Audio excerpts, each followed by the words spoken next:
students, this is your political science online classes. Today we discuss about the silent features या elements of the constitution. Constitution के जो features हैं हम उनके बारे में यहाँ पर डिस्कस करेंगे. फर्स्ट फीचर है sovereign constitution. Indian constitution is based on popular sovereignty. It means it is made by the people of India. Indian जो कॉन्स्टिट्यूशन है वो किसके ऊपर बेस्ड है? वो सॉवरेनिटी के ऊपर बेस्ड है. इसका मीन क्या है कि जो आपका कॉन्स्टिट्यूशन है हमारी इंडिया का, वो किसने बनाया है? इंडिया के ही लोगों ने बनाया है.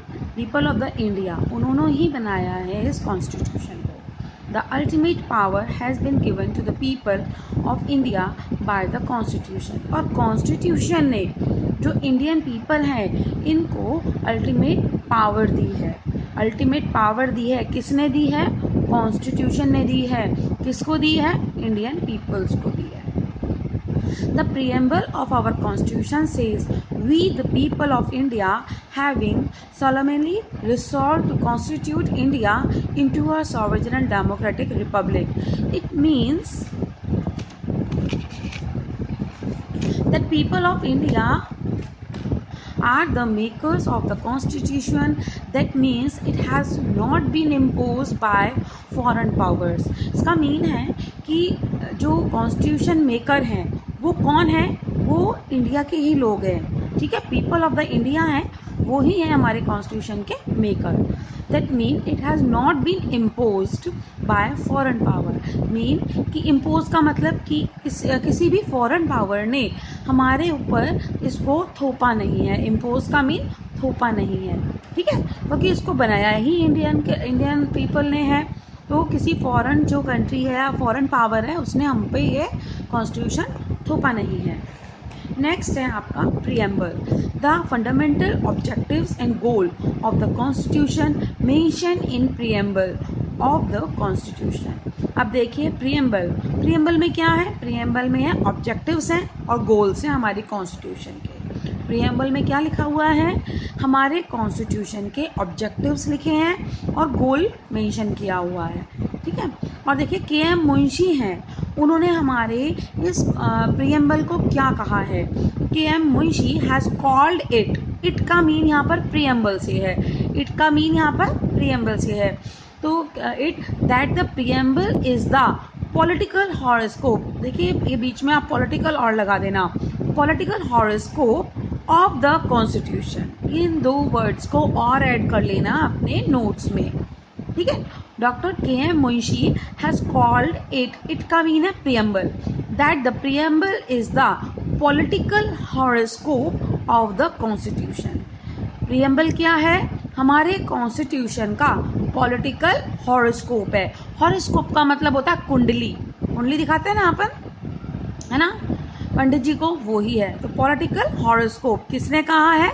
Doctor KM. मुंशी ने. किसको कहा है? हमारे प्रीएम्बल को, है ना. दूसरा, preamble is the soul of the constitution. Preamble क्या है? हमारे कॉन्स्टिट्यूशन का सोल है. सोल यानी कि आत्मा है ना. तो ये आपको जो याद करना है कि पॉलिटिकल हॉरोस्कोप किसने कहा? के.एम. मुंशी ने कहा. किसको कहा? प्रीएम्बल को कहा. किसको कहा? प्रीएम्बल को. नेक्स्ट देखिए, प्रीएम्बल को सोल किसने कहा कॉन्स्टिट्यूशन का? ठीक है, वो भी के.एम. मुंशी ने कहा. ठीक है, We the people in the beginning of the preamble of the constitution means that ultimate sovereignty lies with the people of the India. देखिए हमारा जो प्रीएम्बल है उसकी स्टार्टिंग होती है वी द पीपल से. किससे स्टार्ट होता है? वो वी द पीपल से. और बिगिनिंग स्टार्ट होता है. तो इसका मतलब क्या है कि जो अल्टीमेट जो पावर्स है ना सॉवरेनिटी की, वो किसके अंदर है? वो इंडियन पीपल के अंदर है. किसके अंदर है? वो इंडियन पीपल के अंदर है. नेक्स्ट देखिए, थर्ड है आपका largest constitution of the world. Largest constitution of the world. Constitution has 395 articles. 395 articles. ये आपको लर्न करना है कि टोटल हमारे कॉन्स्टिट्यूशन में कितने आर्टिकल्स हैं. 395 आर्टिकल्स हैं, 22 पार्ट्स हैं एंड 12 शेड्यूल्स हैं. ये सारा आपको लर्न करना है. 395 आर्टिकल्स हैं, 22 पार्ट्स हैं एंड 12 शेड्यूल्स हैं। It has 101 amendment. टोटल अब तक कितने अमेंडमेंट हो चुके हैं? अमेंडमेंट का मतलब इसमें कितने चेंजेस हो चुके हैं, वो हो चुके हैं अब तक 101। और लास्ट जो 101 अमेंडमेंट हुआ है वो कौन सा हुआ है? देखिए 101 अमेंडमेंट।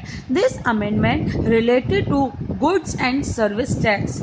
आपने बहुत सुना होगा जीएसटी, तो वो यही है। What is the full form of GST? Goods and service tax. Goods and service tax is GST. और ये जो जीएसटी वाला जो अमेंडमेंट है, ये कौन सा अमेंडमेंट है आपका?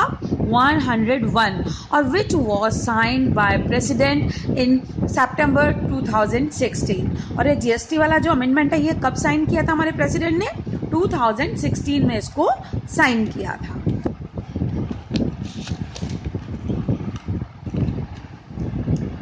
देखिए यूएस हैज 7 आर्टिकल्स। यूएस का जो कॉन्स्टिट्यूशन है उसमें कितने आर्टिकल्स हैं? 7 आर्टिकल्स हैं। Canada has 147 articles. कनाडा में कितने आर्टिकल्स हैं? 147 आर्टिकल्स हैं।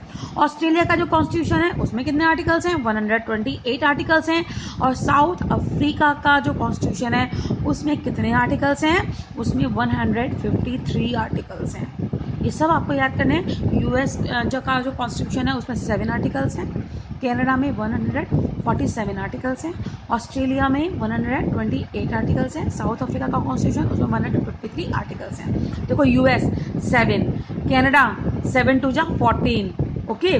ऑस्ट्रेलिया 128। रिटर्न नेक्स्ट है return and created constitution. It is return document prepared by constitutional assembly. देखिए ये जो कॉन्स्टिट्यूशन है ये रिटर्न है यानी लिखा हुआ है। अब आप कहोगे बिना लिखा हुआ भी कोई कॉन्स्टिट्यूशन होता है? बिल्कुल। आपका जो ब्रिटेन का जो कॉन्स्टिट्यूशन है, इंग्लैंड का जो कॉन्स्टिट्यूशन है वो लिखा हुआ बिल्कुल नहीं है ना। हमारे इंडिया का जो कॉन्स्टिट्यूशन है वो रिटर्न है, ब्रिटेन का नहीं है रिटर्न। तो कोई कॉन्स्टिट्यूशन ऐसे भी हैं जो रिटर्न नहीं है। हमारा इंडिया का जो कॉन्स्टिट्यूशन है वो रिटर्न है। The constitution assembly prepare it in 2 year 11 month and 18 days. और इंडिया का जो कॉन्स्टिट्यूशन है वो प्रिपेयर किया गया है, 2 ईयर लगे उसको प्रिपेयर करने में, 11 मंथ लगे एंड 18 डेज लगे। ओवरऑल इसमें अब तक 101 अमेंडमेंट हो चुके हैं। ये मैंने आपको पहले ही बता दिया है। नेक्स्ट देखिए parliamentary system of government. Parliamentary system of government. The constitution of India provide for a parliamentary system. हमारे कॉन्स्टिट्यूशन ऑफ इंडिया, हमारे कॉन्स्टिट्यूशन में कौन सा सिस्टम हमने ले रखा है? पार्लियामेंट्री सिस्टम ले रखा है। कौन सा सिस्टम ले रखा है हमने? पार्लियामेंट्री सिस्टम ले रखा है गवर्नमेंट का। At the centre as well as in the every state. हमारे सेंटर में भी पार्लियामेंट है और हमारे स्टेट में भी पार्लियामेंट्री सिस्टम है। The president of India is the constitutional head of state. अब आपको ये लर्न करने वाली बात है कि जो कॉन्स्टिट्यूशनल हेड होता है हमारे स्टेट का वो कौन है? प्रेसिडेंट है। कौन है? प्रेसिडेंट। और जो नॉमिनल पावर्स होती हैं है ना, विद नॉमिनल पावर, वो नॉमिनल पावर भी किसके पास है? प्रेसिडेंट के पास है। नॉमिनल पावर्स किसके पास है? प्रेसिडेंट के पास है। The union council of ministers headed या controlled by the prime ministers is the real executive. अगर मैं रियल एग्जीक्यूटिव की बात करूं तो वो कौन होते हैं? वो काउंसिल ऑफ मिनिस्टर्स के हेड होते हैं जिनको हम प्राइम मिनिस्टर बोलते हैं। रियल एग्जीक्यूटिव कौन होते हैं? प्राइम मिनिस्टर होते हैं जो काउंसिल ऑफ मिनिस्टर के क्या होते हैं? हेड होते हैं। वो आपके होते हैं रियल एग्जीक्यूटिव। अगर मैं आपसे कहूँ कॉन्स्टिट्यूशनल हेड कौन है? प्रेसिडेंट, जिनके पास नॉमिनल पावर्स हैं, और जो रियल एग्जीक्यूटिव पावर है वो पीएम के पास है ना, और वो होते हैं काउंसिल ऑफ मिनिस्टर के हेड। Okay, thank you.